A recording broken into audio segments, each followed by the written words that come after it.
சட்டமன்ற தேர்தலில் போட்டியிட்டு எம்எல்ஏ ஆக வேண்டும் என்கிற கனிமொழியின் ஆசைக்கும் அக்கட்சியின் தலைமை முட்டுக்கட்டை போடப்பட்டுள்ளதாக எழும் குமுறல் தமிழக அரசியல் களத்தில் பெரும் சலசலப்பை ஏற்படுத்தியுள்ளது.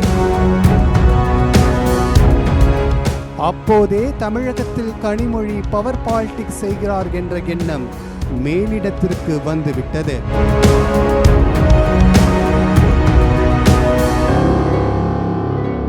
லெஜண்ட் சரவணன் நடிக்கும் லீடர் இன்று முதல் உங்கள் அபிமான திரையரங்குகளில். திமுகவில் 2ஆம் கட்ட 3ஆம் கட்ட தலைவர்கள் மற்றும் மாவட்ட செயலாளர்களின் பரிந்துரைகளுக்கு கூட சீட்டு வழங்கப்பட்ட நிலையில் கனிமொழியின் ஆதரவாளர்கள் யாருக்கும் சீட்டு வழங்கப்படவில்லை. இதையடுத்து அவர் மாநில அரசியலில் இருந்து ஒதுக்கப்பட்டாரா எனும் கேள்வி சூடான விவாதமாக மாறியுள்ளது. சட்டமன்ற தேர்தலில் போட்டியிட்டு எம்எல்ஏ ஆக வேண்டும் என்கிற கனிமொழியின் ஆசைக்கும் அக்கட்சியின் தலைமை முட்டுக்கட்டை போடப்பட்டுள்ளதாக எழும் குமுறல் தமிழக அரசியல் களத்தில் பெரும் சலசலப்பை ஏற்படுத்தியுள்ளது. இது குறித்து திமுக மூத்த நிர்வாகிகள் சிலரிடம் பேசினோம். கருணாநிதிக்கு பிறகு திமுகவில் திராவிட கொள்கைகளையும் பெரியாரின் பகுத்தறிவு கருத்துக்களையும் மக்களிடம் அதிகம் எடுத்துச் செல்பவராக கனிமொழி இருக்கிறார். திமுகவின் டெல்லி முகமாக இருக்கவே கனிமொழி ஆசைப்பட்டார்.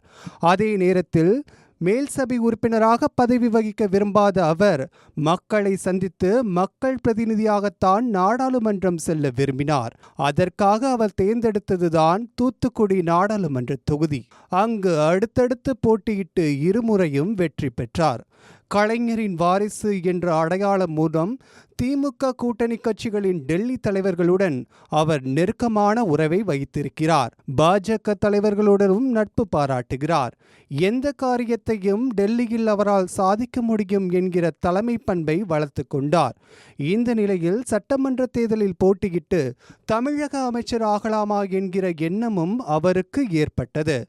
மேலும் திமுகவின் துணை பொதுச் செயலாளராக பதவி வகிப்பதால் தமிழகம் முழுவதும் சுற்றி வந்து அரசியல் செய்ய வேண்டும் என்றும் அவர் நினைக்கிறார். தூத்துக்குடி தாண்டி மற்ற மாவட்டங்களில் உதயநிதிக்கு கிடைத்து வரும் அங்கீகாரம், மரியாதை போல் கனிமொழிக்கும் கிடைக்க வேண்டும் என்று அவரின் ஆதரவாளர்கள் விரும்புகிறார்கள்.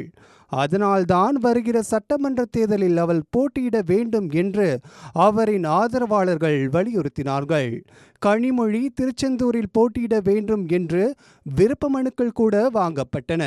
யாரோ சில தொண்டர்கள் ஆர்வத்தில் விருப்ப மனு வாங்கியிருக்கலாம் என்று சொல்லப்பட்டாலும் அவர் கண் அசைவின்றி யாரும் வாங்கியிருக்க வாய்ப்பு இல்லை.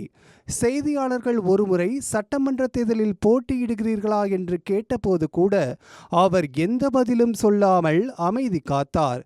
இப்படியாக இந்த விஷயத்தில் அவர் வெளிப்படையாக பேச மறுத்தாலும் சில நாடா சங்கங்கள் கனிமொழிக்கு சட்டமன்ற தேர்தலில் போட்டியிட வாய்ப்பு வழங்க வேண்டும் என்று நேரிடையாகவே கோரிக்கை வைத்தன. சீமான், வானதி சீனிவாசன் ஆகியோர் கூட கனிமொழி மாநில அரசியலுக்கு வர வேண்டும் என்றார்கள். இவையெல்லாம் எதேச்சியாக நடந்த விஷயங்கள் அல்ல, யாரோ சிலரின் காய் நகர்த்துதலால் நடந்தவைதான். இந்த நிலையில் அவரது எதிர்பார்ப்பை திமுக தலைமை புறந்தள்ளி இருக்கிறது. அதற்கு மேலாக அவரின் ஆதரவாளர்கள் யாருக்கும் வாய்ப்பு வழங்கப்படவில்லை. தூத்துக்குடி மாவட்டம் ஒட்டப்பிடாரம் சட்டமன்ற தொகுதியில் எம்எல்ஏவாக இருந்த சண்முகையாவிற்கு மீண்டும் வாய்ப்பு வழங்க அவர் கோரிக்கை வைத்தார் என்கிறார்கள். மாறாக தூத்துக்குடி தெற்கு மாவட்ட திமுக இளைஞரணி செயலாளர் ராமஜெயம் வேட்பாளராக அறிவிக்கப்பட்டார். இவர் அனிதா ராதாகிருஷ்ணனின் தீவிர ஆதரவாளர். கனிமொழியின் ஆதரவாளரான மனோ தங்கராஜுக்கும் மீண்டும் போட்டியிட வாய்ப்பு வழங்கப்படவில்லை. தென்காசி தொகுதிக்கு ஜெயபாலன், சிவபத்மநாபன் ஆகியோரின் பெயர்களை கனிமொழி பரிந்துரைத்ததாக கூறப்படுகிறது. ஆனால் அவர்கள் பரிசீலனைக்கே எடுத்துக்கொள்ளப்படவில்லை. ஆலங்குளம் தொகுதிக்கு முன்னாள் அமைச்சர் பூங்கோதை ஆலடி அருணா வாய்ப்பு கேட்டார். அதுவும் மறுக்கப்பட்டது. கோவில்பட்டி தொகுதிக்கு சமீபத்தில் திமுகவில் சேர்ந்த அமமுக பிரமுகர் மாணிக்க ராஜாவுக்கும் கனிமொழி தரப்பு வாய்ப்பு கேட்டிருந்த நிலையில் அவருக்கும் வாய்ப்பு மறுக்கப்பட்டது. இதன் மூலம் திமுகவில் கனிமொழி ஒரு ஆளுமையாக வளர்ந்துவிடக் கூடாது என்பதற்காகவே இந்த செயல்கள் திட்டமிட்டு செய்யப்பட்டுள்ளன என்று அவரது ஆதரவாளர்கள் குமுறுகிறார்கள். ஒரு வருடத்திற்கு முன்பு தூத்துக்குடியில் உதயநிதியை வைத்து பிரம்மாண்டமான நலத்திட்ட உதவி வழங்கும் நிகழ்ச்சிக்கு ஏற்பாடு செய்தார் அமைச்சர் கீதா ஜீவன். அதுவும் தமிழகத்தில் கனிமொழி இல்லாத நேரத்தில் அந்நிகழ்ச்சிக்கு ஏற்பாடு செய்யப்பட்டது.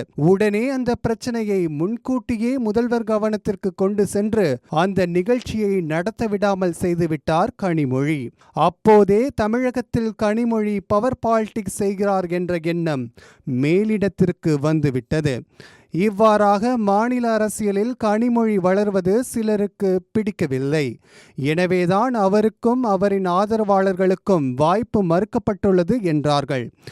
இது குறித்து கனிமொழி ஆதரவாளர்கள் சிலரிடம் கேட்டோம். கனிமொழிக்கு மாநில அரசியலில் ஈடுபட வேண்டும் என்கிற எண்ணம் இருப்பது உண்மைதான் எனவும், தற்போது தலைவர் சொல்லும் அத்தனை வேலைகளையும் டெல்லியில் செய்து வருகிறார். தேர்தல் பணியிலும் பிஸியாக இருக்கிறார். கட்சி தலைமை முடிவெடுத்து நீங்கள் சட்டமன்ற தேர்தலில் போட்டியிடுங்கள் என்று சொன்னால் நிச்சயம் போட்டியிடுவார். எந்த தொகுதியில் போட்டியிட வேண்டும் என்பது பிரச்சனை அல்ல. எந்த தொகுதியில் போட்டியிட்டாலும் அவர் வெல்வார். திருச்செந்தூர் தொகுதியை அனிதா ராதாகிருஷ்ணனிடம் இருந்து பறிக்கும் எண்ணம் அவருக்கு இல்லை. ஆனால் அவர் சொல்லாமலேயே சிலர் திருச்செந்தூர் தொகுதியை கேட்டு விருப்ப மனு வாங்கியிருக்கிறார்கள். அதேபோல நாடா சங்கத்திலிருந்தும் அவர் மாநில அரசியலுக்கு வர வேண்டும் என்று சொல்வது அவர்களின் தனிப்பட்ட விருப்பமே. அதேபோல அவர் யாருக்கும் சீட் கேட்கவில்லை. எனவே கனிமொழி ஆதரவாளர்கள் புறக்கணிக்கப்பட்டுள்ளார்கள் என்று சொல்வது தவறான செய்தியாகும் என்றார்கள். பவர் பாலிடிக்ஸ் எனும் புவர் பாலிடிக்ஸ். லெஜண்ட் சரவணன் நடிக்கும் லீடர் இன்று முதல் உங்கள் அபிமான திரையரங்குகளில்.